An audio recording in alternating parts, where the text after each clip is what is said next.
bet I'll help you. Tell you the truth, fella, I don't take kindly to people burying me in the sand. If you grew up watching television in the 1960s, there's a good chance Friday nights meant one thing: a bottle on a beach, a blink of the eye, and a laugh you could count on. I Dream of Jeannie ran for 5 seasons on NBC, from 1965 to 1970, and it left a mark on popular culture that never really faded. But even if you watched every episode, there's more going on beneath the surface than most people ever noticed. Here are 25 small details you missed in I Dream of Jeannie. I read about genies, but I never thought they really... It's like something out of the Arabian Nights. Detail 25, the bottle wasn't made for the show. That iconic purple bottle with the gold stopper, the one Jeannie called home for 5 seasons, was never designed as a prop. It was actually a special 1964 Jim Beam bourbon whiskey decanter, manufactured by the Wheaton Bottle Company and designed by Roy Kramer for a Christmas release. It was sold in liquor stores across the country. The story of how it ended up on the show has a few versions floating around. Sidney Sheldon, who created the series, was often credited with receiving one as a gift and thinking it would be perfect for Jeannie's bottle. But people in the Screen Gems art department have their own claims about finding it, and there's strong evidence that first season director Gene Nelson actually spotted it in a liquor store, bought it, and brought it to the production. Over the course of the series, the production used around 12 bottles in total, some painted, some drilled through the bottom for the smoke effect, and a couple taken on promotional tours before the first season even aired. Barbara Eden was given the last color stunt bottle by her makeup woman on the final day of filming. Whatever the true origin story, it became one of the most recognizable objects in television history.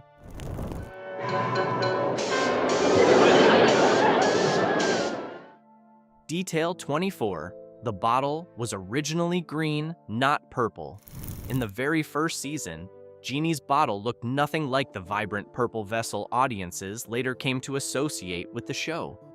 The original bottle kept its natural dark, smoke green color from the Jim Beam decanter, with a painted gold leaf pattern added to give it an antique appearance. A 1965 TV Guide plot description for the pilot even referred to it plainly as a green bottle. Since the entire first season was filmed in black and white, the actual color didn't matter much to audiences at home. When the show transitioned to color in season 2, the production's art director made the switch to the bright, recognizable purple version. And that's the bottle most people picture today. Some colorized versions of the first season try to make the original smoke glass appear purple in hindsight, but it wasn't. Oh, you did it! I'm so happy. Oh, happy anniversary, man. Happy anniversary, Jeannie. Detail 23. Tony's bottle stopper came from his bourbon collection. In the pilot episode, when Tony first finds the bottle on the beach, the original stopper had been left behind in the sand. So Tony improvised. He went home and used the clear glass stopper from a 1956 Old Granddad bourbon bottle he had on hand. You can actually see it in those early episodes if you look closely. That makeshift stopper was used throughout the black and white first season. When Jeannie returned to the beach in the first color episode, her bottle suddenly had its proper original stopper back. Apparently, she had retrieved it during her visit. From that point on, the show used the bottle's actual stopper for the remainder of the series. And if you look very carefully during certain close-up shots, you can still spot the small plastic rings that held the cork portion of the stopper in place. Hey, these clothes really are mod. Nice. Detail 22. The first season was deliberately shot in black and white. By the fall of 1965, NBC had already switched the majority of its primetime lineup to color. I Dream of Jeannie was one of only 2 shows that stayed in black and white that season. And it wasn't entirely by choice. Sidney Sheldon actually wanted to film the first season in color from the beginning. He even offered to cover the extra cost himself, which came out to about $400 per episode. Screen Gems executive Jerry Hyams reportedly told him point blank not to throw his money away because no one at the network or the studio expected the show to survive past its first season. The black and white format also had a practical benefit.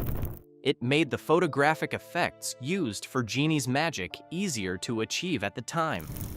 By the second season, color effects were possible, and the show never looked back. The inside, Master. Well, we'll try again. Detail 21. The animated opening was created by Friz Freleng. The colorful animated opening sequence that became so familiar in seasons 2 through 5 was not the work of just any animator. It was created by Friz Freleng, the same man behind Bugs Bunny, Daffy Duck, Tweety Bird, and much of the Looney Tunes universe. Freleng was one of the giants of American animation, and his signature style is easy to spot once you know to look for it.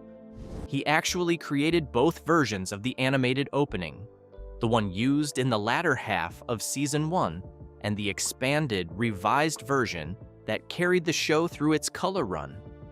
The Season 2 opening showed an animated version of the pilot's events, with Tony's capsule splashing down on the beach and Jeannie dancing out of her bottle before being pulled back in. By that point, Freleng had already spent decades at Warner Brothers shaping some of the most beloved cartoon characters ever put to film, and yet here he was, contributing his craft to a primetime fantasy sitcom. That sequence aired tens of millions of times, and most viewers had no idea a cartoon legend was behind it. Well, it's very good, except I don't... Is it not delicious? Yeah, bacon and strawberries are nice. Detail 20. The first few episodes had a very different opening. Before the animated opening made its appearance, the earliest episodes of I Dream of Jeannie used something far more unusual, a narrated, non-animated introduction read by voice actor Paul Frees, who was one of the most prolific voice talents in Hollywood history. His narration introduced Tony Nelson and set the scene for the series, and it described him as living in a mythical town named Cocoa Beach in a mythical state called Florida. It was a strange, almost fairy tale framing for what was otherwise a bright, modern comedy set at Cape Kennedy. The narrated opening only ran for a handful of episodes, roughly episodes 2 through 8, before the animated version replaced it. Most people who remember the show have never heard those early narrated openings at all. Become the greatest golfer in the whole country. There wouldn't be a country to play golf in. I don't know what it was like in old... Detail 19. The iconic theme song didn't exist in Season 1. The jaunty, instantly recognizable theme that most people associate with I Dream of Jeannie, composed by Hugo Montenegro with lyrics by Buddy Kaye, didn't actually arrive until Season 2 in 1966. The first season used a completely different piece of music, an instrumental jazz waltz written by composer Richard Wess. Sidney Sheldon eventually grew dissatisfied with Wess's theme and the show's musical score, and replaced both when the series made the jump to color. The Montenegro theme had actual written lyrics, but Sheldon declined to use them in the show itself. Despite never being sung on screen, Kaye was still listed in the closing credits throughout the series. And before either theme was even composed, the legendary songwriting team of Jerry Goffin and Carole King had written an entirely separate song called Jeannie for Sidney Sheldon during pre-production, but that one was never used either. Jeannie, come on, I've got to study. Oh, but... Detail 18. Barbara Eden was pregnant during the first season. Here's something most casual viewers never picked up on. Barbara Eden was pregnant during the filming of the first season of I Dream of Jeannie. She confirmed her pregnancy on the very day NBC picked up the show, and the network decided to keep her as the star rather than recast. The costume department quietly worked to disguise her growing belly throughout the season, adding extra veils, scarves, and layered fabric to her outfit.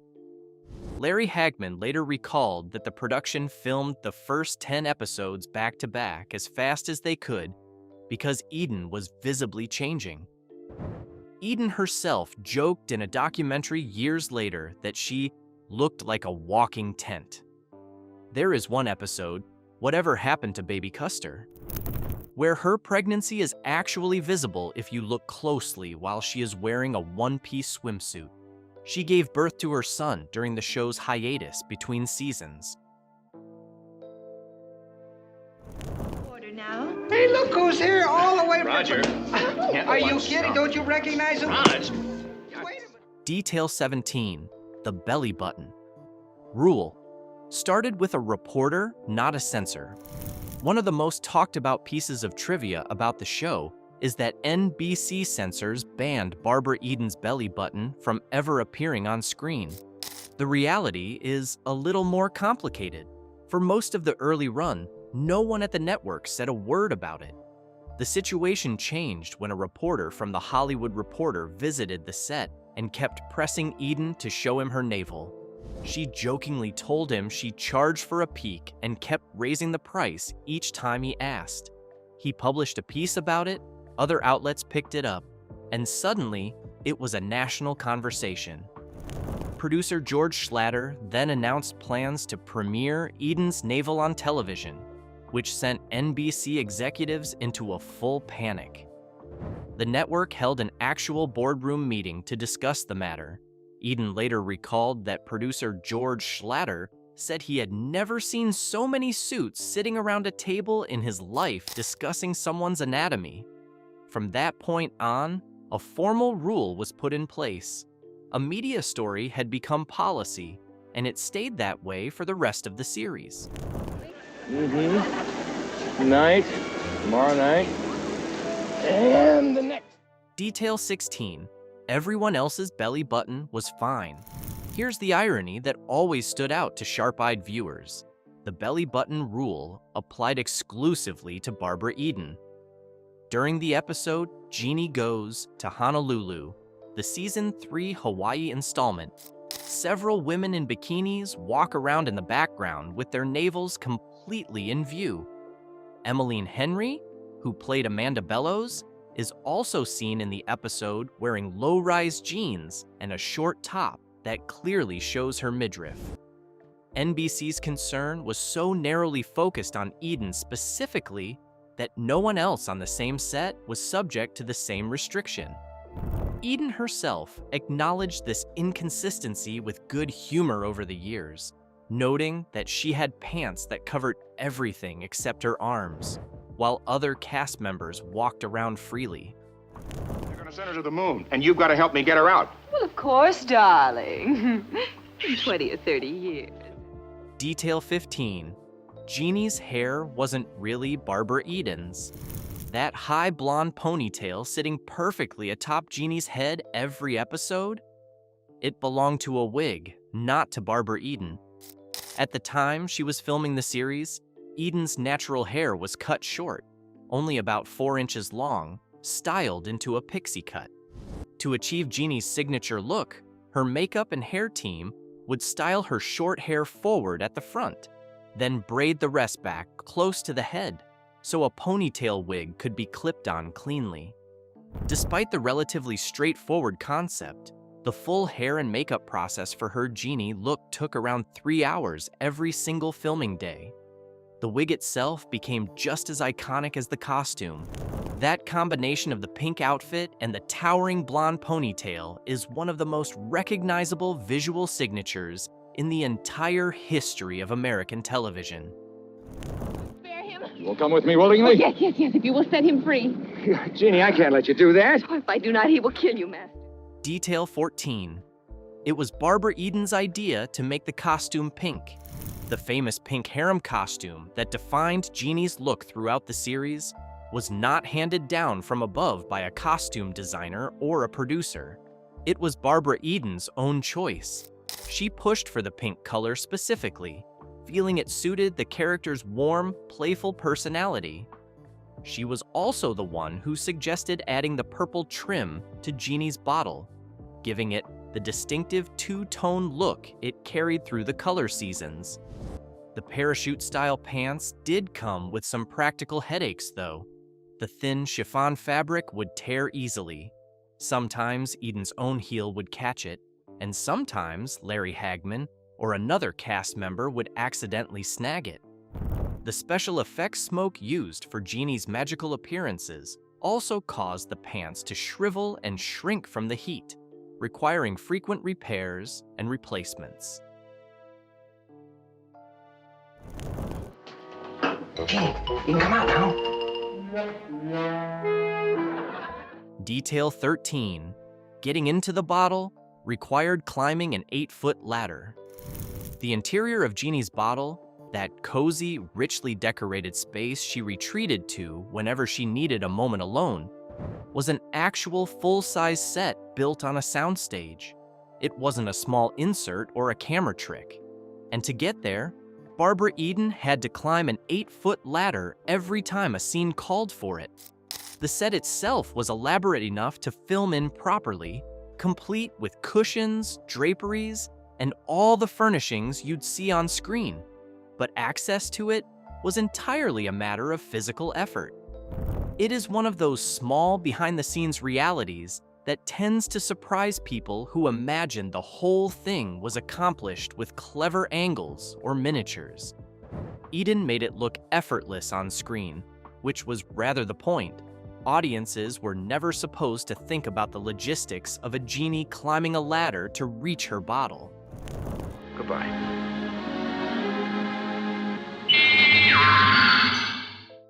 Detail 12. The show was never filmed in Florida. Despite being set explicitly in Cocoa Beach, Florida, and regularly referencing Cape Kennedy and the nearby space program, I Dream of Jeannie was filmed entirely in California. The production never once traveled to the actual Florida locations it depicted. Tony Nelson's house was shot on what was known as Blondie Street, part of a studio backlot. The exterior of the building that served as the NASA offices was actually the main building at the NASA Flight Research Center at Edwards Air Force Base in California, a real facility that happened to look the part. The Hollywood Hills can also be spotted in the background of certain outdoor scenes if you know to look for them. The mix of California sunshine and studio lots stood in convincingly enough for most viewers. But for anyone who knew the Florida landscape, the geography never quite added up. No, but after tonight, whoever they are, I'll be in jail. Oh, dear. Detail 11. Tony Nelson's military details were inaccurate. Tony Nelson was presented on the show as an Air Force astronaut, and Larry Hagman wore the uniform throughout the series. But if you paid close attention to the details, something was off. His uniform included patches that no real astronaut would have been issued. The show also leaned heavily on military language and formalities that simply didn't fit the culture of NASA, which was and remains a civilian scientific organization rather than a military chain of command. Lines like, "Yes, sir," and "No, sir," reflected the dramatic shorthand of television more than any realistic depiction of life at the space agency. The uniform itself, including the specific insignia and accessories used, was assembled for visual effect rather than accuracy. These details didn't bother most viewers, but anyone with actual knowledge of the space program would have noticed them immediately. What'll happen if every day is Sunday? You would rest and relax. Detail 10. The show shared a writer with Bewitched. Briefly, the rivalry between A Dream of Jeannie and ABC's Bewitched is well documented. Both shows launched within a year of each other. Both featured a supernatural woman, living with a mortal man, and the writers and producers on each side regularly accused the other of lifting plot lines, dialogue, and character mannerisms. What almost no one knew at the time was that there was a staff writer working for both shows simultaneously. When the arrangement was discovered, he was immediately dismissed from the Jeannie side, and the unusual pattern of similarities between the two series quickly ended. The Bewitched comparison followed I Dream of Jeannie for its entire run, and it comes up every time someone writes about either show. But it turns out both sides had more reason to be irritated than either ever publicly admitted. The shared writer remains one of the stranger footnotes in the history of 60s television.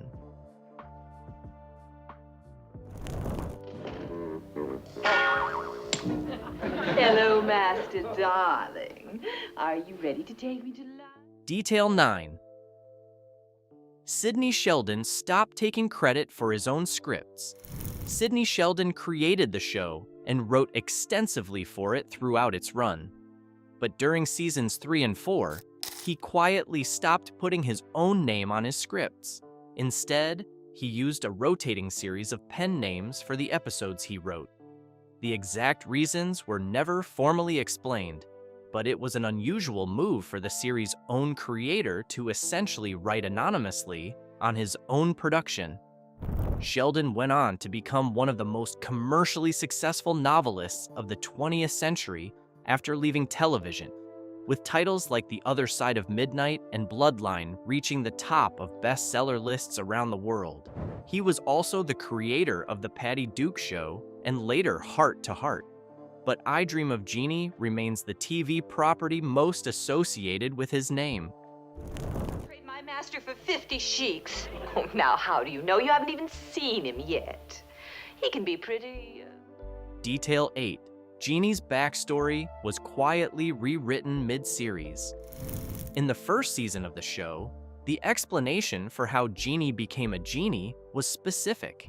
She had originally been a mortal woman in ancient Persia who was transformed against her will by the powerful blue djinn, played by Michael Ansara, as punishment for refusing to marry him. She and her family were not genies by nature. That origin was treated as established fact in those early episodes. By the later seasons, the writers quietly reversed course. In revised storylines, Jeannie and her family were presented as having always been genies. With her transformation, origin simply dropped.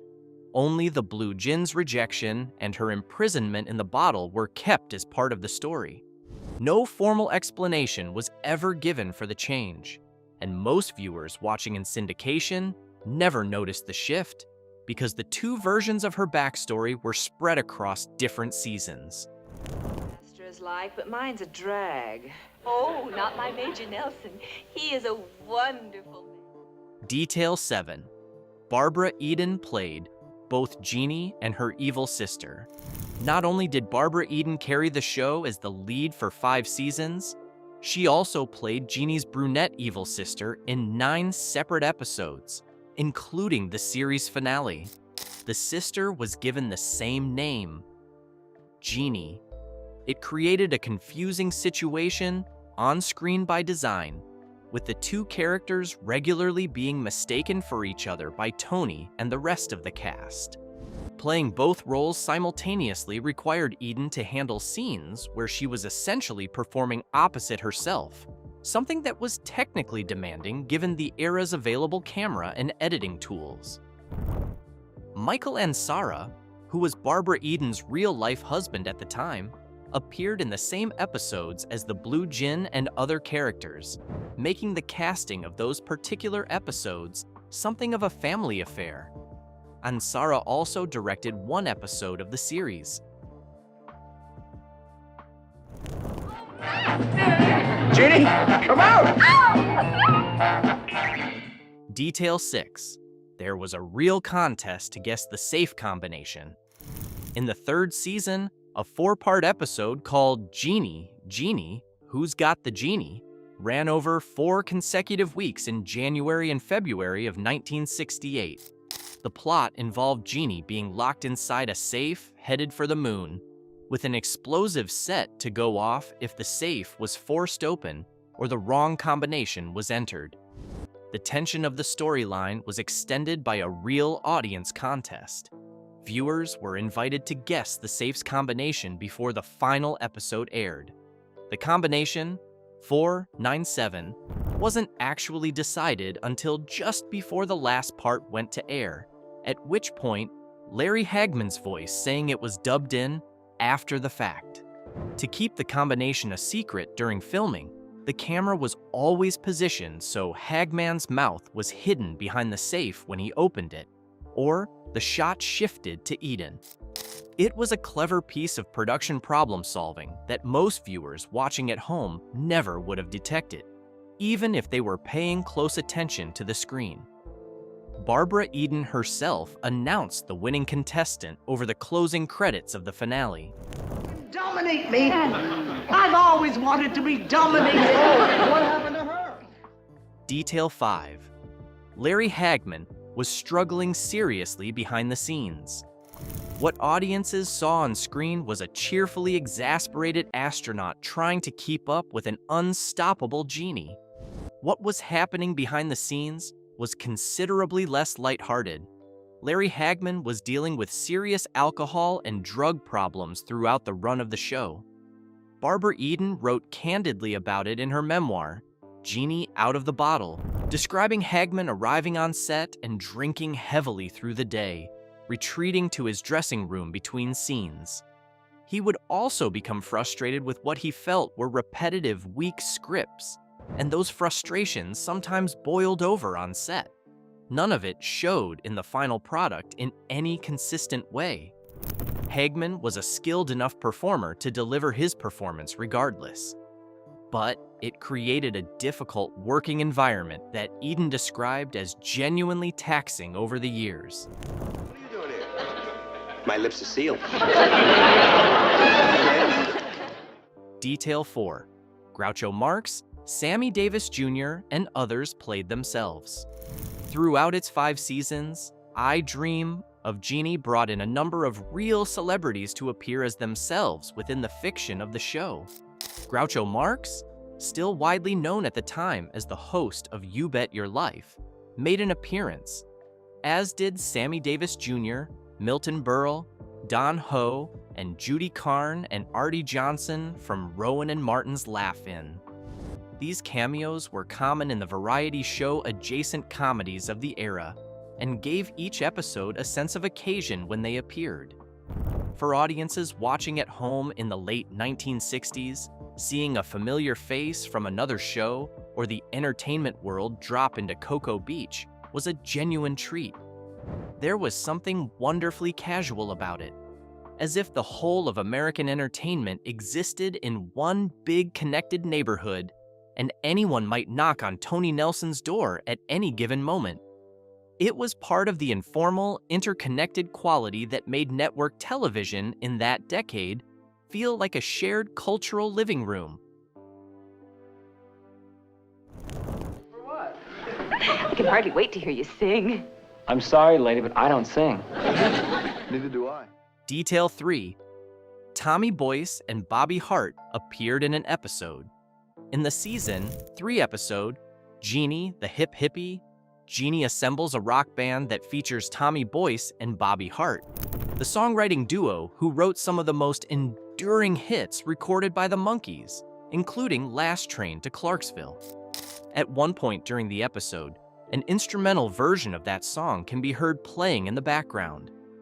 If you look closely throughout the episode, multiple Monkees album covers appear as visual props, including the debut album In Heart's Hands, more of the Monkees being held by Mrs. Bellows, headquarters visible on a shelf, and even a copy of Davy Jones's pre-Monkees solo LP on the wall. Boyce and Hart were at the peak of their industry profile when the episode aired in October 1967, and their brief appearance connected the show to the broader pop culture moment of the mid-60s in a way that audiences paying close attention would have caught immediately. Raj, I think we've had enough tennis for today. But if you want, we can do something more relaxing. Detail 2, Farrah Fawcett made 2 early appearances in season 5.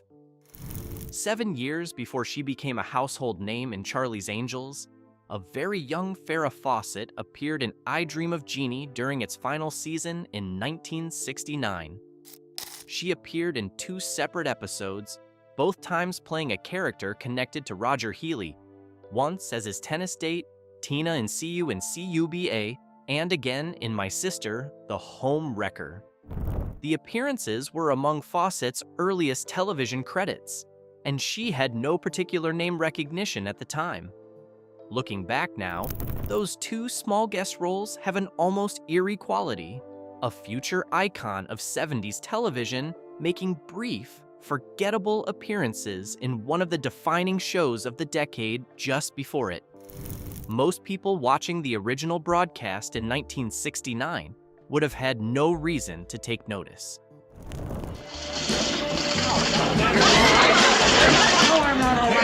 Wait a minute, what do you want to do? I don't want sex. Detail 1. The show didn't hit the Nielsen Top 30 until syndication. It is a strange thing to consider now, given how fondly the show is remembered, but I Dream of Jeannie was not a rating success during its original network run. For the full 5 years it aired on NBC, it never once broke into the Nielsen Top 30. The network itself reportedly didn't expect the show to survive past its first season, which is partly why they refused to fund color filming from the start. The show's real life began after it was canceled, when it entered syndication and found the audience it had never quite captured on first broadcast. Generations of viewers discovered it in reruns long after 1970, often on independent UHF stations that ran it in afternoon and early evening slots throughout the 70s and 80s. Those rerun audiences passed it along to younger siblings and eventually to their own children, and that secondary wave of viewers is largely responsible for the enduring cultural footprint the show carries today. What seemed like a modest, slightly overlooked sitcom in its time became, in retrospect, one of the most revisited programs in American television history. 5 seasons, 139 episodes, and details hiding in plain sight from the very first frame. I Dream of Jeannie was always more layered than it appeared. From the bourbon bottle that became a television icon, to the pregnancy hidden behind extra scarves, to a young Farrah Fawcett standing quietly in the background of a season 5 scene. It's the kind of show that rewards a second look, and a third, and a fourth.